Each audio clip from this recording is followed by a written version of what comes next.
warahmatullahi wabarakatuh. Saya Yeni Septiani, mahasiswi semester 2D dengan NIM 223141120, Prodi Pendidikan Guru Madrasah Ibtidaiyah di UIN Raden Mas Said Surakarta.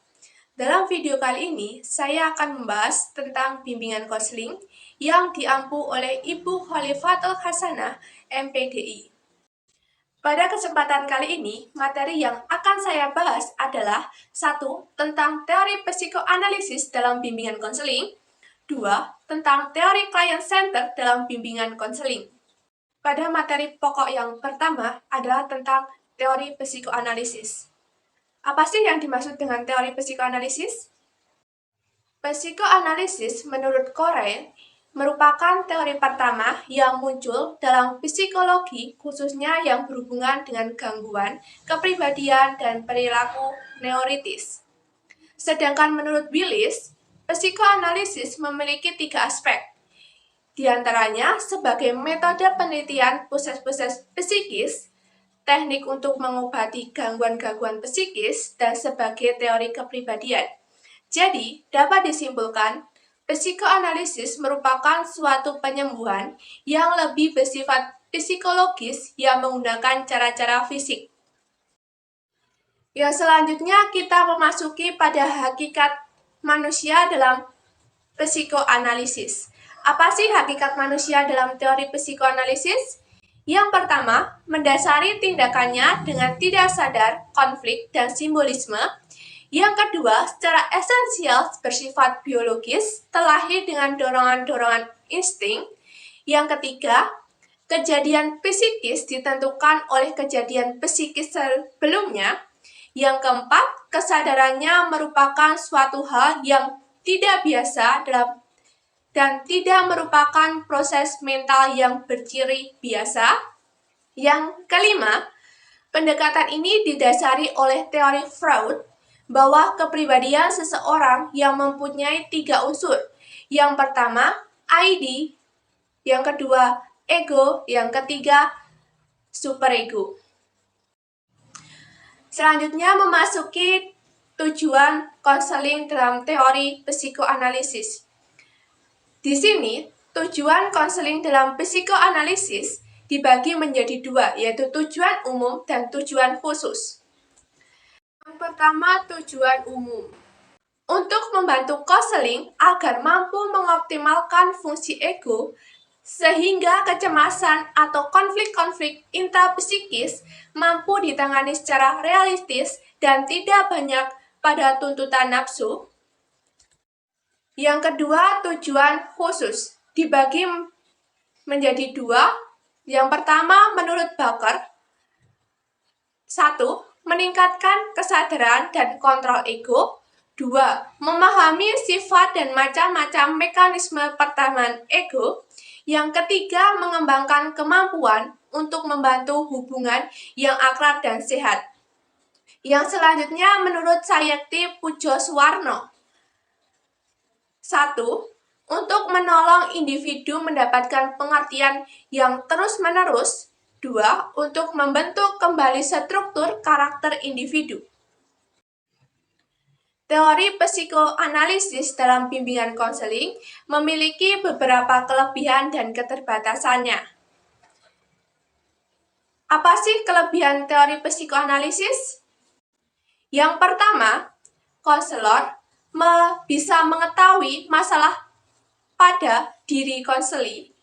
Yang kedua, mampu membantu konseli mengetahui masalahnya. Yang ketiga, menolong konseli mendapatkan pengertian akan masalah yang dihadapi. Yang keempat, membentuk kembali kepribadian konseli. Yang terakhir, meningkatkan kesadaran dan kontrol ego kepada konseli. Apa sih keterbatasan pada teori psikoanalisis? Yang pertama, waktu yang dibutuhkan dalam terapi terlalu panjang. Yang kedua, diperlukan konselor yang benar-benar terlatih. Yang ketiga, pandangan yang terlalu deterministik. Yang keempat, terlalu menekankan pada libido. Yang terakhir, pengalaman masa kecil sangat menentukan. Selanjutnya, akan memasuki teori yang kedua, yaitu teori client center. Apa sih yang dimaksud dengan teori client center? Teori client center adalah berpusat pada diri konseli yang mana seorang konselor hanya memberikan terapi serta mengawasi konseli pada saat mendapatkan pemberian terapi tersebut agar konseli dapat berkembang atau keluar dari masalah yang dihadapinya. Selanjutnya, teori client center memiliki 10 konsep, di antaranya yang pertama, hipotesis pendekatan berpusat pada pribadinya. Yang dimaksud di sini adalah setiap individu di dalam dirinya memiliki sumber daya yang luas untuk memahami dirinya sendiri dan untuk mengubah konsep dirinya, sikap dasar, dan perilaku yang diarahkan sendiri. Yang kedua, kepercayaan terhadap proses kelompok. Yang dimaksud di sini, apabila kelompok diberi kepercayaan untuk maju dengan sendirinya tanpa konselor yang mengarahkan gerakan maju kelompok tersebut. Yang ketiga, mendengarkan secara aktif. Bukan hanya mendengarkan kata-kata yang diucapkan konseli, melainkan juga menangkap maksud di belakang pernyataan verbal dari konseli. Yang keempat adalah empati. Pada dasarnya, konsep empati merupakan kemampuan untuk memasuki dunia subjektif orang lain dan kemampuan untuk mengkomunikasikan pemahaman itu kepada orang yang bersangkutan. Yang kelima, penghargaan pribadi tanpa syarat dan kehangatan. Berupaya untuk mengkomunikasikan terhadap perasaan, pemikiran, perhatian, dan kasih sayang tanpa syarat terhadap konseli. Yang keenam, keaslian dan pengungkapan diri. Konsep ini bertujuan untuk membantu para konseli berbicara mengenai dirinya, berbicara mengenai situasi permasalahan lebih konkret, mengembangkan perspektif dalam rangka rujukan baru, dan menentukan tujuan yang realistik bagi konseli sendiri. Yang ketujuh adalah rasa hormat. Rasa hormat di sini diartikan sebagai sifat menghargai orang lain sebagaimana adanya. Dengan sikap menghormati, mengisyaratkan pandangan bahwa konseli dan konselor mempunyai kedudukan yang sama dalam hubungan terapeutik. Yang kedelapan adalah kesegeraan. Konselor di sini perlu mempelajari keterampilan untuk mampu menjajaki secara terbuka dan langsung apa yang terjadi. Yang kesembilan adalah kekonkretan. Kekonkretan di sini dimaksudkan untuk mendiskusikan kepedulian, perasaan, pemikiran, dan tindakan seseorang. Yang terakhir adalah konfrontasi. Konfrontasi adalah usaha untuk menunjukkan perbedaan antara berbagai sikap, pemikiran, dan perilaku. Yang selanjutnya, ciri-ciri teori client center. Yang pertama adalah ditunjukkan pada kesanggupan konseli dalam memecahkan masalah. Yang kedua, aspek emosi dan perasaan merupakan sasaran konseling.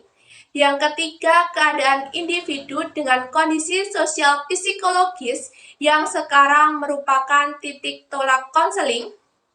Yang keempat, menyesuaikan antara ideal self dan actual self merupakan tujuan proses konseling. Yang terakhir adalah peran aktif saat konseling dipegang oleh konseli, sedangkan konselor hanya pasif reflektif. Yang selanjutnya, peran teori client center. Apa sih peran teori client center? Peran client center adalah 1. Memberikan penghargaan positif. 2. Mendengarkan dan mengobservasi lebih jauh permasalahan konseli untuk mendapatkan aspek verbal dan emosional. Yang ketiga, memberikan pemahaman empatik untuk melihat kekeliruan yang dialami klien. Yang keempat, bersikap ramah dan peduli berguna untuk memahami dunia klien sebaik mungkin dan mendorong klien untuk bertanggung jawab terhadap perbuatan dan keputusan yang diambilnya. Yang selanjutnya, apa sih tujuan teori client center? Tujuan teori client center adalah 1.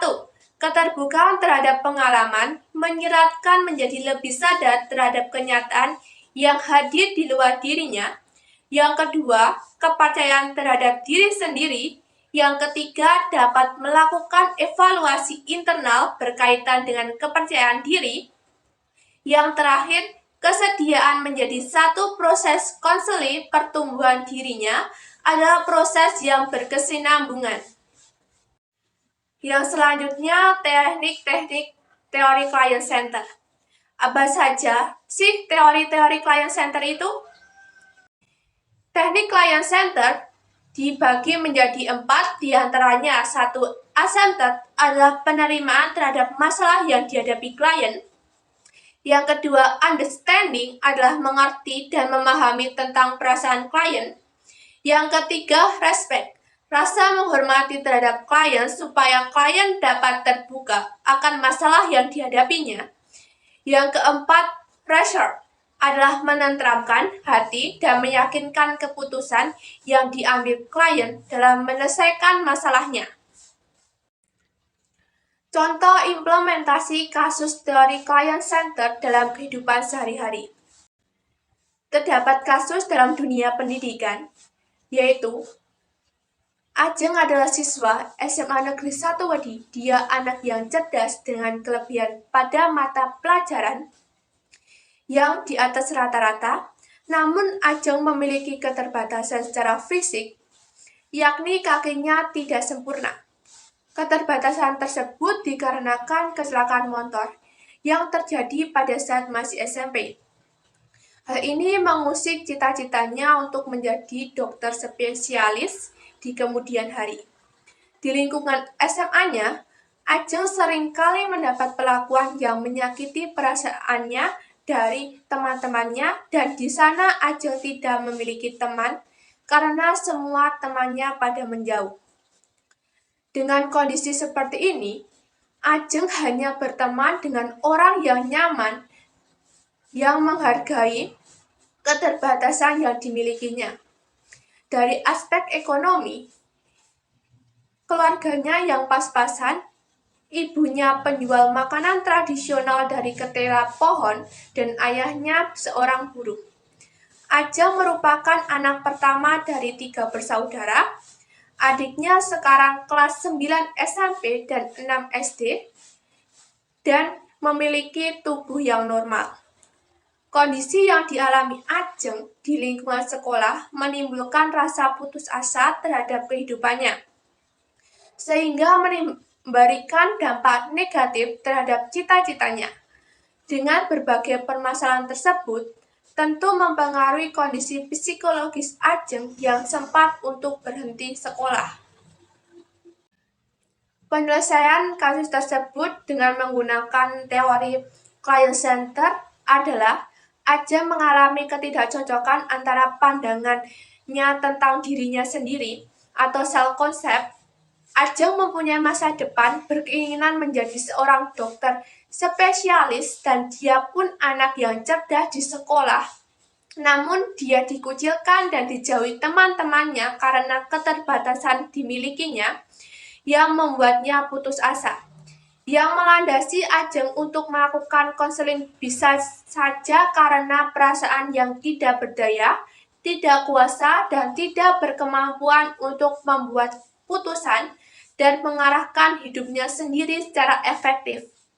Konselor di sini harus bisa membuat suasana konseling menjadi tenang dan nyaman sehingga membuat Ajeng bisa mengungkapkan, mengkomunikasikan penerimaan, respek, dan pengertian serta berbagai upaya. Dengan Ajeng dalam mengembangkan kerangka aktual internal dengan memikirkan, merasakan, dan mengeksplorasi dalam lingkungan yang aman dan dipercaya aspek-aspek dunia pribadinya yang tersembunyi. Konselor harus mampu menerima tanpa syarat terhadap permasalahan yang dihadapi Ajeng, serta mendorong apa yang ada di balik itu semua. Kegiatan konseling diharapkan Ajeng mampu mengeksplorasi lingkungan lebih luas dan perasaannya, sekaligus Ajeng mampu menyatakan ketakutan dan kecemasan yang dianggap negatif untuk diterima dan dimasukkan dalam struktur dirinya. Selanjutnya, konselor berusaha memberikan suasana yang mendukung pertumbuhan ketika Ajeng berusaha berhubungan dengan perasaannya dan menetapkan tujuan serta arah yang tampaknya tepat bagi perwujudan cita-citanya, sehingga Ajeng dapat menemukan jalan keluarnya sendiri. Jadi, kasus yang dialami Ajeng hubungannya dengan teori client center adalah konseli dapat menemukan jalan keluar sendiri dari masalah yang dihadapi dengan berdamai pada perasaannya, menetapkan arah dan tujuan untuk mencapai cita-cita yang diinginkan. Sekian penjelasan yang dapat saya sampaikan mengenai teori psikoanalisis dan teori client center. Bila ada kurang dan lebihnya saya mohon maaf. Wa akhiru salam. Wassalamualaikum warahmatullahi wabarakatuh.